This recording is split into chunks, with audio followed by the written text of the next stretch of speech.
بسم اللہ الرحمن الرحیم۔ السلام علیکم۔ امید کرتی ہوں آپ سب خیریت سے ہوں گے۔ ناظرین اکرام، فطرانہ اور زکوٰۃ میں کیا فرق ہے اور یہ ہر انسان پر کس عمر میں واجب ہوتا ہے؟ فطرانہ اور زکوٰۃ ہمیں کس طرح کے مستحقین کو دینا چاہیے اور ان کی مقدار کیا ہونی چاہیے؟ محترم ناظرین اکرام، زکوٰۃ اور فطرانہ دونوں اسلامی مالی عبادات ہیں، لیکن ان میں چند اہم فرق ہیں۔ زکوٰۃ کی فرضیت کا مقصد مال کی پاکیزگی کو حاصل کرنا ہے اور دولت کی گردش کو یقینی بنانا ہے تاکہ مالدار اور غریب کے درمیان توازن قائم ہو۔ زکوٰۃ ہر مسلمان پر فرض ہے جس کے پاس مال و دولت ایک خاص مقدار سے زیادہ ہو۔ نصاب کا تعین سونے یا چاندی کی قیمت سے ہوتا ہے۔ اگر کسی کے پاس 7.5 تولہ سونا یا اسی مالیت کے برابر نقدی یا کوئی قیمتی چیز ہو، یا پھر 52.5 تولہ چاندی یا اس کے برابر ہی نقدی یا کوئی قیمتی چیز ہو، ان قیمتی چیزوں میں مال مویشی اور زمین جائیداد بھی شامل ہے۔ یعنی کہ ناظرین اکرام، یہ کہا جا سکتا ہے اگر کسی کے پاس 7 تولے سونا اور 52.5 تولہ چاندی نہ ہو مگر اس مالیت کے برابر مال مویشی زمین جائیداد ہو یا کچھ ایسی قیمتی چیزیں جن کی مالیت 7 تولہ سونا اور 52.5 تولہ چاندی کے برابر ہو، زکوٰۃ کی مقدار مال کے 2.5% یعنی کہ 40واں حصہ کے برابر ہوتی ہے۔ زکوٰۃ سال میں ایک بار ادا کی جاتی ہے، یعنی کہ وہ مال جس کی قیمت 7 تولے سونا اور 52.5 تولہ چاندی کے برابر ہو اور وہ اسی مقدار میں پورا سال آپ کے پاس رہے اور سال گزر جانے کے بعد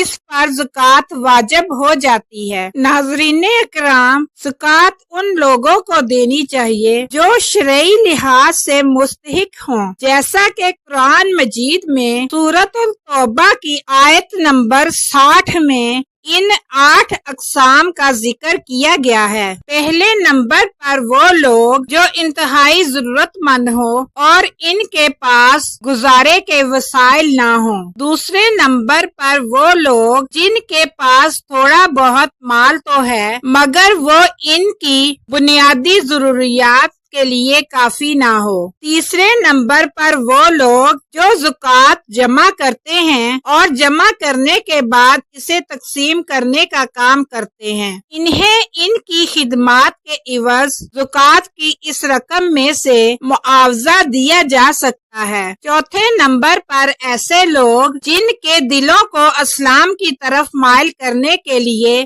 مدد کی جا سکتی ہے۔ پانچویں نمبر پر زکوٰۃ غلاموں کو آزاد کرانے یا قیدیوں کی رہائی کے لیے استعمال کی جا سکتی ہے۔ چھٹے نمبر پر ایسے لوگ جو جائز قرض کے بوجھ تلے دبے ہوں اور ان کے پاس ایسی قوت نہ ہو کہ وہ اپنا قرض ادا کر سکیں، زکوٰۃ کے مال سے ان کا قرض ادا کیا جا سکتا ہے۔ ساتویں نمبر پر اللہ کی راہ میں جہاد یا ایسی سرگرمیوں میں خرچ کرنا جو دین کے فائدے کے لیے ہوں، اور آٹھویں نمبر پر ایسے مسافر جو دوران سفر ایسی مشکلات میں مبتلا ہو جائیں اور وہ اپنے ملک جانے کے لیے وسائل نہ رکھتے ہوں، ان لوگوں کی بھی زکوٰۃ کی رقم سے مدد کی جا سکتی ہے۔ محترم ناظرین اکرام، زکوٰۃ انہی لوگوں کو دینی چاہیے جو حقیقی اور اصولی طور پر ضرورت مند ہوں اور انہیں روزمرہ کی ضروریات کو پورا کرنے میں مشکلات کا سامنا کرنا پڑتا ہو، اور زکوٰۃ